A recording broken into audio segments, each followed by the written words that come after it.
আরেকটু পিছনে জায়গা দেন, আরেকটু পিছনে আমাদের জায়গা লাগবে। শ্যামল ভাই, শ্যামল ভাই, শ্যামল ভাই,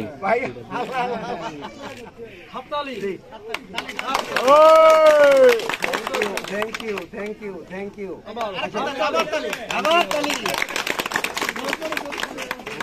মালা পরানো হলো, ঠিক আছে? গ্রহণ করছেন? মালা গ্রহণ ইনশাআল্লাহ, ইনশাআল্লাহ, ইনশাআল্লাহ। আমি আমার জীবনে উজ্জ্বল জানি, এই যে উজ্জ্বল আমি ১১৫ নির্বাচন বাচ্চা নির্বাচন করছি, একবার যে ২ জন।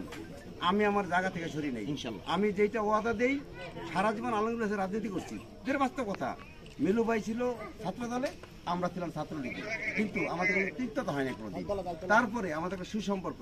তবে একটা জিনিস, আমার জীবদ্দশায় আমার সেই ক্ষতি করছে আওয়ামী লীগ, নাইম কথা নাইম রাজ্জাক যে ক্ষতি করছে, না না না, যে ক্ষতি করছে এইটা অপূরণীয় ক্ষতি, সকলে জানে দেশে, এটা সকলে জানে।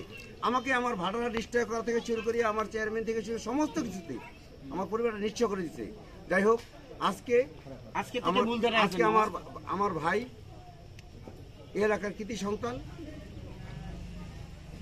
তথা এই শীতলকুয়া, এই কথাটা বলে শ্যামল অন্য ডামুরা করতে পারে, কারণ এই শীতলকুয়া হলো গিয়া গোসাইহাটের সাথে অন্তর্ভুক্ত। যখন ৭৪ সনে হয়, ডামুরটা থানা হয়, গঠিত হয়, তখন ৭৫, তখন এই গোসাইহাট থেকে আমাদের শীতলকুয়ার কাইটা এনে, সিদ্ধা থেকে দারুণটা কাইটা এনে, তখন ডামুরটা থানাটারে গঠন করা হয়। আমরা কিন্তু এক সূত্রে গাঁথা। এখন আমাদের পাসপোর্টে আমাদের আইডি কার্ডে এখনো পোস্ট অফিস গোসাইহাট, এখনো ডাকঘর গোসাইহাট। যাই হোক, আমি এমন এক মানুষ, কবির আসো, আমি যেটা মুখ দিয়ে ওয়াদা করি, আমার জীবন চলে যেতে পারে, আমি ওয়াদা থেকে দূরে সরে যাবো না। একটু পরে আমি আমার ইয়ার কোথায় উজ্জ্বল, এদিকে আসো মা। গত 18 নির্বাচনে আপনারা সকলে জানেন, 18 নির্বাচনে আমি কিন্তু নাইম রাজ্জাকের পক্ষে ছিলাম না, আমরা বাহাদুরের পক্ষে কাজ করছি। নমিন সাহেব বাইরে, তারপর আমাদেরকে যেইভাবে পারছে সেভাবেই করছে। সব মিলে যাই হোক, আজকে আরঙ্গতা জীবিত নাই, রাজনীতি করছি আরঙ্গতার সাথে, শান্তি পেয়েছি সেখানে। তবে তার প্রতিচ্ছবি হিসাবে তার চেয়ে আমার মনে হয়, আমার মনে হয় যে নুরুদ্দিন অপু ভাই তার চেয়ে বেস্ট ইনশাল্লাহ।